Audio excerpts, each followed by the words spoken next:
Just as Joe Biden's scolding you, the American people, American business, corporations, small business, not paying your fair share, a bombshell new report from the Congressional Research Service, by the way, nonpartisan, showing that Biden himself, he might well owe $500,000 in back taxes to the U.S. federal government. By the way, where's the New York DA and the New York Attorney General when you need them? If it's Donald Trump, it's talk about jail and indictments for, company cars and company apartments and scholarships for children. Joe, he'll get the usual media mob protection program.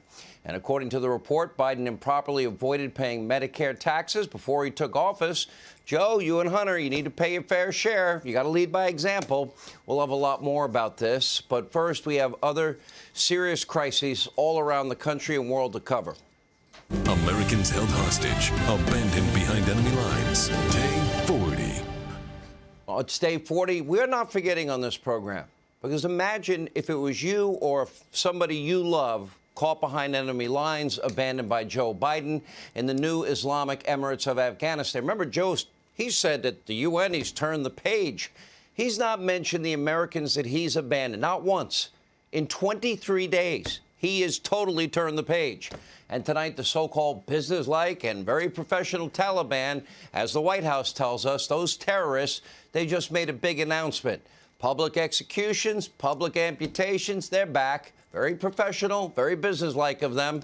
One Taliban official telling the Associated Press, quote, everyone criticized us for the punishments in the stadium, but no one will tell us what our laws should be, period. Now, what happened to all that leverage, Joe, that you were bragging about? We have all the leverage. Joe, you have no leverage. And Americans now are in the hands of terrorists. You abandoned them. What happened to the international pressure, Joe? What happened about the lectures you and Tony Blinken were giving the Taliban about inclusivity in their new Afghan government? You've made a lot of progress, right? Yeah, they're terrorists. They're standing right now in the international community, means nothing to them except they want you to keep giving them money. That would be called ransom. And God help all of our fellow Americans, their families, green card holders, all abandoned. Our Afghan allies, tens of thousands, abandoned by Joe. Now many of them will be murdered. It's plain and simple. He turned the page on Afghanistan, acting like it never happened, like there aren't Americans, aren't our allies, their families still hopelessly trapped behind enemy lines. I guess this is the Biden doctrine, we'll call it. You create a major crisis, one that was completely preventable, like it's not really happening. I just pretend it's not happening. Everything in Afghanistan, not happening. Inflation, it's not happening. $1.50 more a gallon, not happening. Unemployment, not happening. COVID, 300% increase from this time last year, not happening. And, of course, the months-long, out-of-control, utter, unmitigated catastrophe at the southern border, that's not happening either. And today, in the midst of all these serious crises, well, guess what Joe Biden was doing? Absolutely nothing. He decided to take the day off. No public events, no speeches, no high-profile meetings, just a day off for the hell of it in the middle of the week. Well, I take that back. He did have lunch with Vice President Kamala Harris, our border czar, who never goes to the border, at 12:30. It was a big day. They might have even had cocktails. Who knows? You know who did not have a day off? Our Customs and Border Patrol agents. They're not getting days off. They're now dealing with a crisis of epic proportions every single hour of every day. And they're dealing with people with a high rate of COVID positivity. And the Border Patrol themselves have had a high rate. And even some of those agents have died. The biggest super spreader of all super spreader events, Joe Biden, courtesy of you.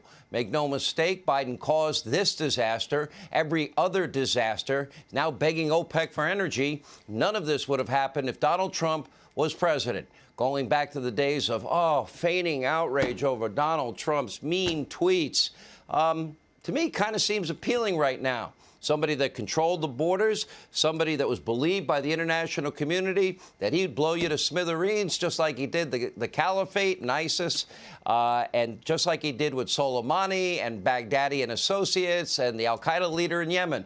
They believed he'd do it. Joe and Kamala, they told these migrants to come.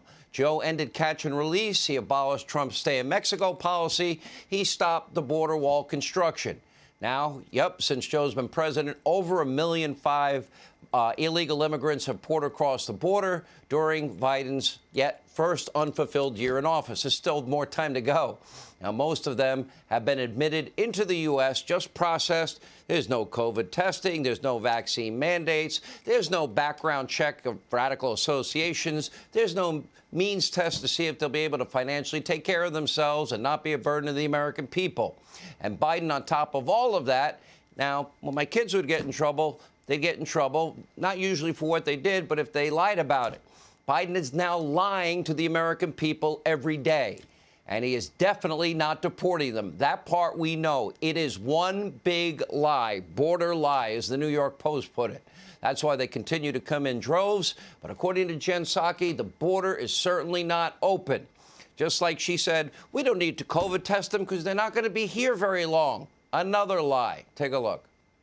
Why should somebody, say, in Laredo, Texas, or El Paso, or Tucson, Arizona, have to have their chance of catching COVID go up because hundreds of miles away there's an open border? Well, there certainly is not an open border. We are continuing to employ our immigration proceedings and process and restrictions at the border. Now, Jen can try and spin this however she wants, but the video and the images, they don't lie. The conditions on the ground, they're so bad. Biden's special envoy to Haiti actually resigned in protest because of the inhumane crisis he created at the border. As we speak, Border Patrol agents, they're now dealing with an impossible situation. The Biden administration is now thanking them by launching accusations of racism. Well, Border Patrol agents are fighting back, and they're mad tonight. We'll tell you about that in a minute. But according to Democrats, there's nothing wrong with the horrific conditions under that Del Rio Bridge, you know, where over 10,000 illegal immigrants are stacked on top of each other in squalid conditions. Instead, the real problem, they're saying those racist horses and racist Border Patrol officers that ride the horses were trying to do their jobs.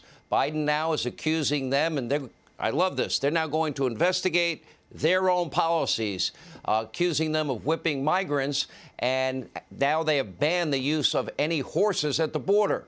In response, the Border Patrol Union Chief, who will join us tonight, Brandon Judd, is accusing Biden of outright lying and deflecting. Look, I'll be honest, I'm not the best horse rider in the world. As a matter of fact, I was out on horseback with Border Patrol. It didn't go very well because the horse took off and I had to be saved. But that looks like a rein. That's what they call it, the reins of the horse, to control the horse and not a whip. And some of the reins are long ones. The last time I was on that horse, there you go, that horse right there nearly threw me off on my backside. It took off, almost ended up in Mexico.